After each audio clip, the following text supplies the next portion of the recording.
productivity, winning strategies, and aligning employer-employee goals. If this sounds like something your business could use more of, then you've come to the right place. The Business Mechanic Show with your host, Vaughn Sigmund. Let Vaughn show you how to develop, improve, and jumpstart your business. So now, please welcome the host of The Business Mechanic, Vaughn Sigmund. Welcome to the Business Mechanic Show. This is your host, Vaughn Sigmund, co-founder of Results-Driven Leadership. Got a great topic for you today. We're going to talk about the vital aspect of leadership that I think is often overlooked. I think we talk about this topic, but not in the way I'm going to share it with you today. The power of owning your own mistakes. Your own mistakes as a leader, your own mistakes as a manager, and taking responsibility for your team's errors as well. So we're going to talk about your team's mistakes, your mistakes, the importance and the impact of you owning those, the example it sets, and how it affects your leaderships. Because as leaders, it is so easy to allow our egos to get in the way of good judgment. We're always protecting our self-esteem. That is a powerful force we all possess, is our self-esteems. However, really effective leaders, true leaders, understand that accountability is non-negotiable. It means, to the great leaders, accepting responsibility for personal and team actions, regardless of success or failure. And this mindset is not only crucial for your personal growth, but also for fostering team spirit, promoting respect, and propelling not only your career advancement, but your team's career advancement. Because think about it. You set the tone. You set the example. And if you lead through your level of self-accountability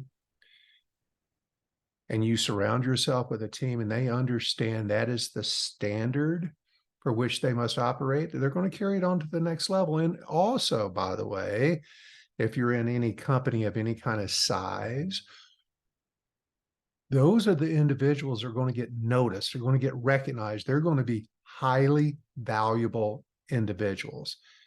And you're going to have had a major influence on their success through you setting the right example.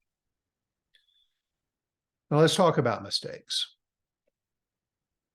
And I'm going to pause just for a second. I need to say this soon, so I'm going to say it now. I was not a great example of this early in my career. I, to this day, have to catch myself, redirect myself when things go wrong. I, like many of you listening to this show today, it is our human nature to, when things go wrong, blame it on someone else. And it is super important that you're aware of that. You own that, you're accountable for that, and you catch it before it comes out of your mouth. You need to process it for a second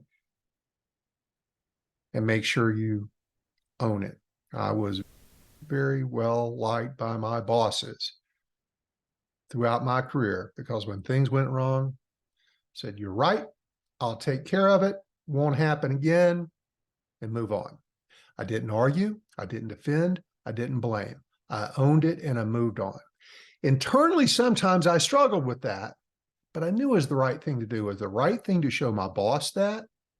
It advanced my career, and it was also the right thing to show my team members that and help them understand how important that is. So making mistakes, and I made plenty of them.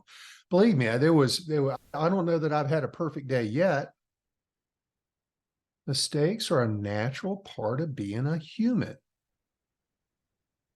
But Mistakes are also very positive in a roundabout way because they serve as a catalyst for growth.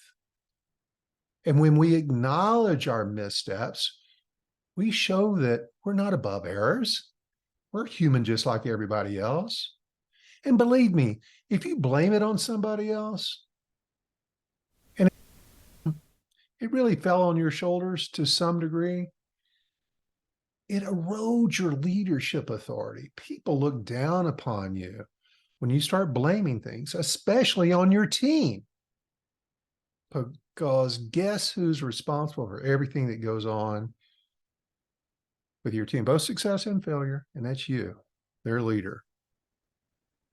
And the fact that we're learners and we're constantly evolving, and you tie in this authenticity, and I've talked about that in other podcasts, how important it is to be an authentic leader. And this is the crux of that.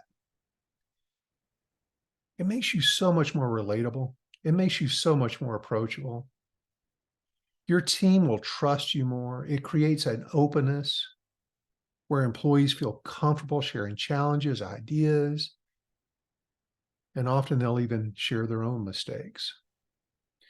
And I challenge anybody that has known me, worked with me in the past, back in my corporate life, they all know that when Vaughn walked into the building, I became the Pied Piper. I talked to everybody. And you know why I talked to everybody? They wanted to talk to me. I fostered that kind of openness. And if they told me something and they told me to keep it quiet between us, I did it. But mostly they brought to me things that were bothering them, challenging them, things that needed to be fixed. And by God, I took care of it. And that alone, I took care of it usually on the spot. I'd pick up the phone and I'd knock it out, or we'd go solve it or start the solution to it immediately. That's being accountable. Now back to mistakes.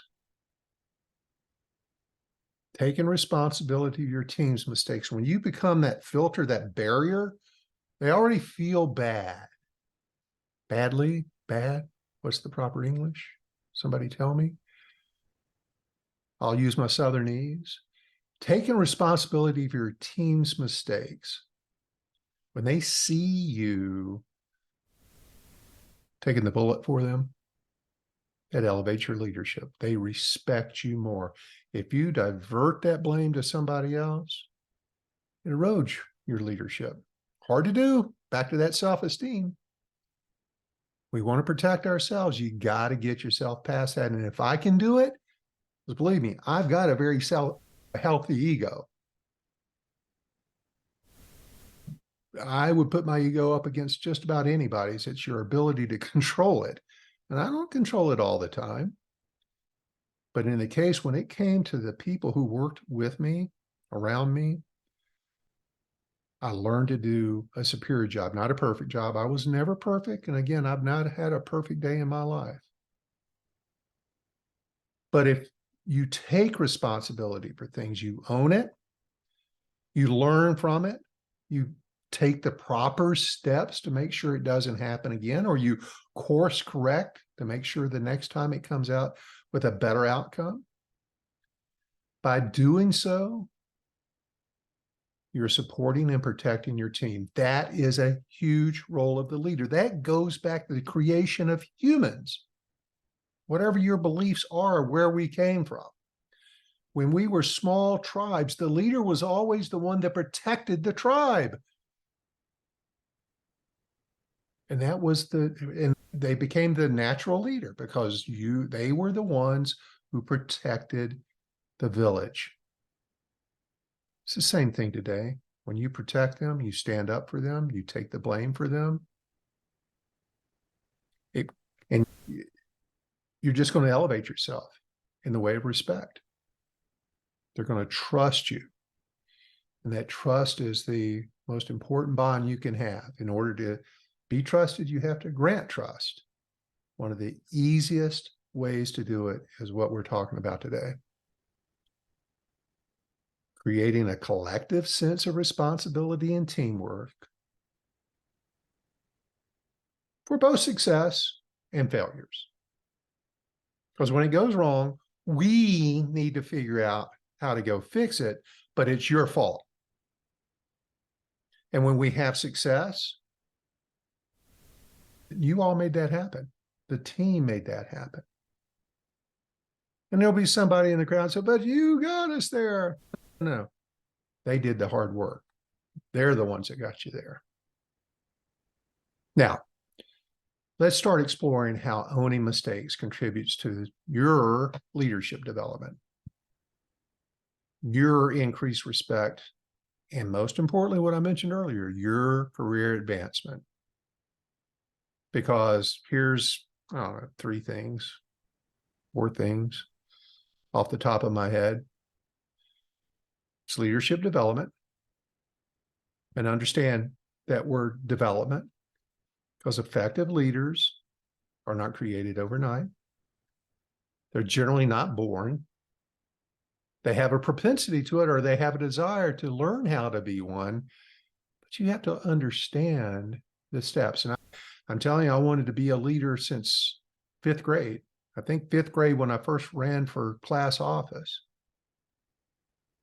I always wanted to lead people. I had a drive to do that. And I've been learning how to be an effective leader since then. I'm still learning. I'm going to continue to learn, just like you.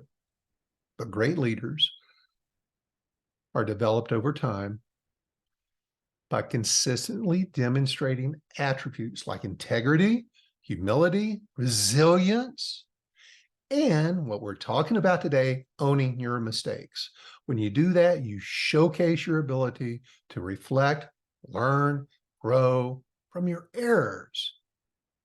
Because it's okay to make mistakes. We're not perfect. Make mistakes. Dust yourself off, learn from it. Because that creates a culture of continuous learning and improvement. And like I mentioned earlier, it also increases the level of respect you have. Because leaders who take responsibility for their mistakes, they earn respect from their team members. And when you are earning that kind of respect, you can lead people to higher levels. They'll be motivated.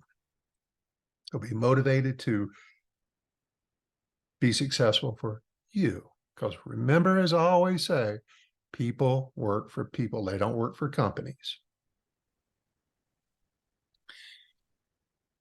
This whole concept of being authentic and owning your mistakes demonstrates honesty, courage, fairness, all qualities that are highly valued. And I don't care what industry you're in, what culture you're in.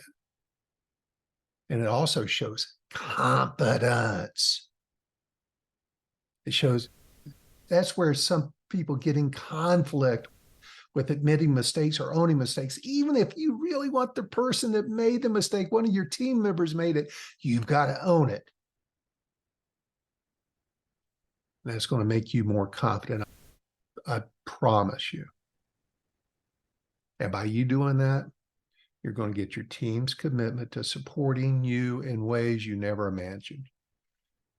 You're going to build loyalty, mutual respect, and very shared values, because this very much is a value. And from all that, because your team is so supportive of you, they're so motivated by you, you're going to get ahead. You're going to have career advancement. But also understand that career advancement is not about what you do. It's not about your personal accomplishments. It's about inspiring those around you and bringing the best out in others. And this is one of the most critical thoughts you must have. This is skills, thoughts, mindsets, is accountability. And when you take the blame for your team's mistakes, that shows a high level of emotional intelligence and super strong interpersonal skills. We hear about those all the time. It's the most desired and sought after elements of a leader in today's world is emotional intelligence and these strong interpersonal skills. Widely sought out. That's career advancement because it positions you as a leader who leads by example. Someone deserving of greater responsibility in larger teams. That's how I became a manager at 19 years old. That's how I became a district manager over 12 stores when I was 22 years old. That's how I became a regional vice president of a company at 25 years old.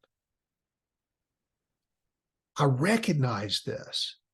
I adopted this. I embraced this, as if has every other effective leader. And if doesn't matter what age you are, you can change this at any time in your life. You can change the course. You just have to accept the change and go embrace it. And watch out for some of these mistakes. You have to be very clear in communication. Don't miscommunicate or hinder your team's progress. And if you miscommunicate, and you often do when things go wrong, take ownership for it. Learn from it. How can you be clearer next time? Remember, SMART goals: specific, measurable, achievable, the person responsible, time-bound. And then collaborate. Collaborate. Ask your team. Involve your team in open dialogue. Have them give you feedback. I'm going to share a story with you in just a second about how effective this is, because it's going to prevent future misunderstandings. And then you, again, setting your ego to the side. I know you know everything. I'm being a little facetious. But setting your ego aside, you've got to value their feedback. You've got to value their feedback. You've got to involve them. Include them. You don't know everything. And even if you do, let's say you do, you're one of the 1 in a million that knows everything. Go through the act of involving them, because it simply gets buy-in when they have a voice in the future. Then empower them. Empower your team. When you're micromanaging people to avoid mistakes, you're stifling creativity. I know you don't want to have mistakes. In certain individuals, the tendency is to micromanage. Big mistake on your part that will stymie not only your advancement, your team's advancement, but it's going to stymie the respect they have for you. As I've often said, I asked this question. In fact, I asked it in an interview this very morning. Tell me about the worst boss you ever had. And 90% of the time, the word micromanagement comes out. They were a micromanager. Nobody likes to be micromanaged. Why are you doing it? To protect yourself. I get it. But they're not going to learn anything. All they're going to learn is you know everything. And I don't think that's what you want. Admit it if you've been guilty of this behavior. And stop it. Apologize. And start expressing some trust in your team's ability. You will be shocked if and when you empower them, how great they really are. And if you keep telling them as a micromanager what to think, they'll never know how to think. They'll never develop these critical thinking skills. And I know so many micromanagers want to stay involved with every decision because they don't want mistakes, because, quote unquote, their team can't make decisions, or some variants of that. Well, they'll never be able to make good decisions, or bad decisions for that matter, because you don't allow them. Now think about including that feedback along with empowering your team. You bring all that together: collaboration, communication. You approach your day in, day out life in a team approach where everybody's voice can be heard and valued, folks, that's powerful. And it's what the greatest leaders do. And I'm going to give you this example. It's been a while back. This big multi-billion-dollar publicly held aerospace company I was working with, still working with them. Thank you. I love them. I'm not going to name them. And the head of HR says, Vaughn, we need you to work with this team. Man, they're so dysfunctional. Super dysfunctional. And director of HR knew it was primarily due to the manager's lack of accountability. He, A, was a micromanager. B, when things went wrong, he got heated, hot, blamed it on people, pointed fingers. And the manager, to his credit, was well-meaning. I get it. He was trying to protect himself. He was trying to do a better job. Through blaming others and being loud, he thought that was the way to teach people, to punish people. We learn by punishment, damn it. No, we don't. And on top of all this, because he was a micromanager, and I say was a micromanager, he struggled mightily with collaboration because it was just faster for him to make the decision, tell everybody what to do, and move on. And that way there was no mistakes, but yet they still made mistakes. Why? Because they didn't understand what he wanted, or if something didn't go as planned like he wanted, they didn't know what to do. They didn't have these critical thinking skills. And more importantly, because he was directing everything, he was 100% owner of everything. When things went wrong, they didn't give a damn. They didn't care. So they didn't care about him. And this caused major frustration for the company, for the manager, and especially the employees. They had resentment. And I'll never forget the first meeting I had with this team, how these arms were crossed and people were making eye contact and looking away every time this manager spoke. Completely unmotivated this team was. And I would use not only dysfunctional, but they were in turmoil. And I love these kind of challenges. This is what I thrive on. They were missing deadlines, blowing budgets. Nothing was ever done on time. And it all came back to one person, this manager. He created all this dysfunction and poor performance, but he didn't know it. He was blaming it on his team, which is our natural human tendency. He was just being human.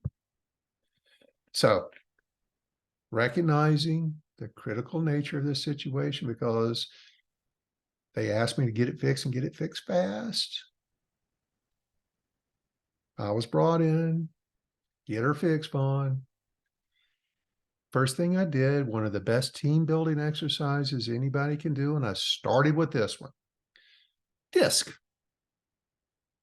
So everybody take a DISC. Let's understand everybody's profile, communication styles, motivations. Let's talk about each other. Let's understand our preferences. That started bringing down the walls a little bit. There was some nodding of the heads and some understanding. And by the way, take notes on this. This is how you fix it, y'all. Next was a SWOT exercise. And if you're not familiar with SWOT, now that I've got everybody a little further down the lane of understanding, we do a SWOT. Strengths, weaknesses, opportunities, and threats as a team, just as a team. What's the strengths, weaknesses, opportunities, and threats of just this team? We do this whole analysis. We do this whole exercise. And all of a sudden, because I'm facilitating and I know how to do this, I can draw the words out of people, all this stuff starts coming. I'm watching this manager. At first, he was a little offended, embarrassed, trying to hide from some of these things about what was causing the dysfunction under their weaknesses, why they couldn't make deadlines, stay under budget. They were real honest. in their current situation because they had somebody they felt safe with, me, although the manager was sitting in the room. But guess what happened about 30 minutes into this? The manager starts getting into it. He starts admitting his mistakes. He's hearing these things. He's processing. He's all of a sudden his eyes are open. He realizes, holy cow, I've been causing a lot of this. And it was the reality check. This exercise was the reality check for this manager. When he started hearing firsthand about his team's frustrations, their concerns. It was the first time he'd even asked, they'd ever been asked. And man, did they have a lot to share. And it became very evident that this team had a significant weakness by discommunication, being collaborative, talking with other, keeping everybody apprised of where projects stood, when to hand things off. They needed to open their communication.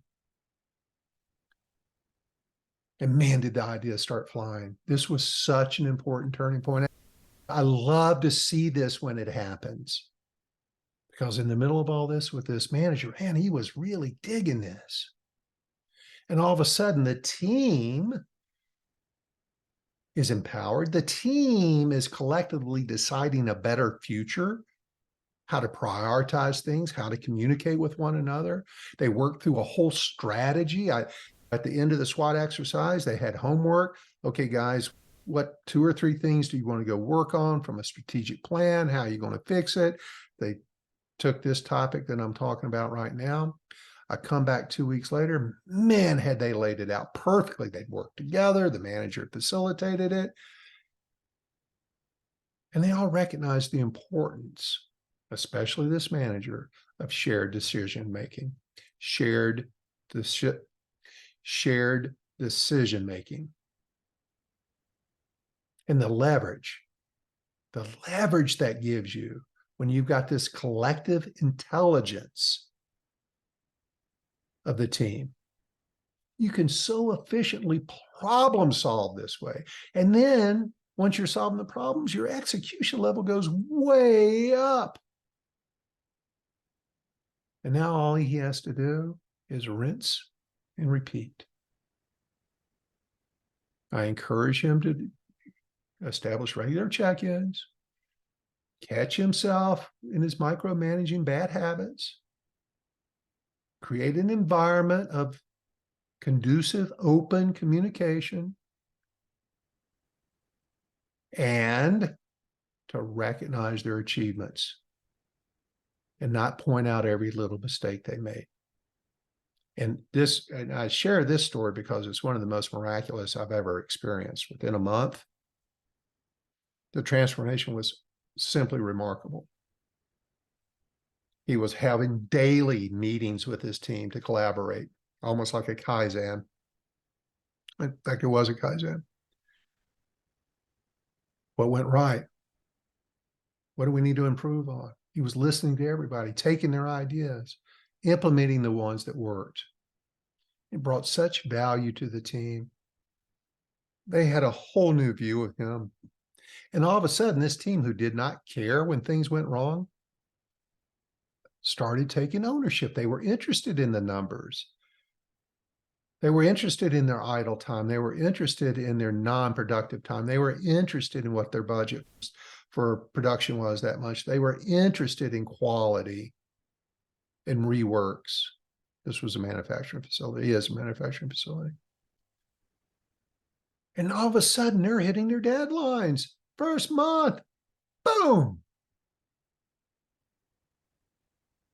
Because this manager, through these exercises, and I just got the ball started, he took it and ran with it. He got the entire team's commitment and engagement, and it took a 180-degree turn for the better. We're really proud of that one, but that's how it works. May not be as easy as the one I just described, and I did not expect this one to be easy. Sometimes it takes months, but it doesn't take more than 2 or 3 months, I promise you. And all of a sudden they'll start clicking if you create this pool of collective knowledge and intelligence and experience in your day-to-day life as a leader. And when things go wrong, learn from it, own it, move on. So acknowledge your mistakes. And sometimes, oftentimes, when you have, if you're listening to this, you realize you've been screwing the pooch. I need to do a much better job at this. Oftentimes, you need to make an apology. Let your team, this is open dialogue, y'all. Let the team know that you recognize it, you're going to work on it, that you're not going to be perfect at it, but it's in your future. It's going to be a daily focus of yours to start increasing your credibility as a leader, that you're going to start taking responsibility solely for the mistakes. I'm owning my mistakes. I'm owning your mistakes, because your mistakes really are created by me. That's why you get paid more. And then to avoid them in the future, I'm going to create a very collaborative work environment. And I'm going to give you all the credit when it goes well. And I'm going to take all the blame when it goes bad. And if you make a mistake, they need to know that you're going to own it, that you're going to learn from it, you're going to fix it, you're going to move on. They're going to love you. They're going to respect you, and they're going to want to work as hard as they possibly can for you. Because that's the role of a true leader. Leadership's not just a title. It's a commitment to guide, support, inspire your team to reach the highest potential possible. And it comes from you and their buy-in to you. And being authentic is a critical part of being a highly effective, results-driven manager. Your tone sets the tone for the team. Embrace your flaws and turn them into lessons. Learn from them. We all have our flaws. God knows I have mine. By doing that, you create an environment where everyone feels valued, trusted, and super motivated to excel. Sounds so simple, and it really is, but it's hard damn work, because I've got to change my nature, my tendencies, my habits. But it's going to enhance your leadership skills, and it's going to pave a way for a much brighter future career for you. And I hope you found this piece today, this podcast today, insightful. And if I can just get one person inspired of the thousands who listen to this every week, if I can just get one person inspired, man, you've made my day. You've made my life. This is what I do this for. And if I've inspired you, please let me know. Send me an email. Contact me through LinkedIn. Sign up for my newsletter. Make comments on it. Embrace this power of owning your mistakes. It's a major game changer for the level of respect your team's going to give you. The improvement in culture, the empowerment you give them. They'll be much more resilient, proud, and even when mistakes happen, and they will, they'll be able to learn from them and move on. So continue your learning and growing. You wouldn't be listening to this podcast if that wasn't where your head was at. And remember this lesson from today's podcast: lead with authenticity. Thank you all so much for listening today. If you want more information on results-driven leadership's programs, visit our website, rdltraining.com, Romeo Delta Lima training.com. There's a link to sign up for our weekly newsletter. Please join. I send out all kinds of great information and tips and tools, and certainly you can benefit from all that. If you're a true learner, it's a great way to learn even more. So join us, share your comments. Please, if you like this podcast, share it with somebody, comment on it. there's a rating system on your platform, please give us a rating. It helps us get heard by more people.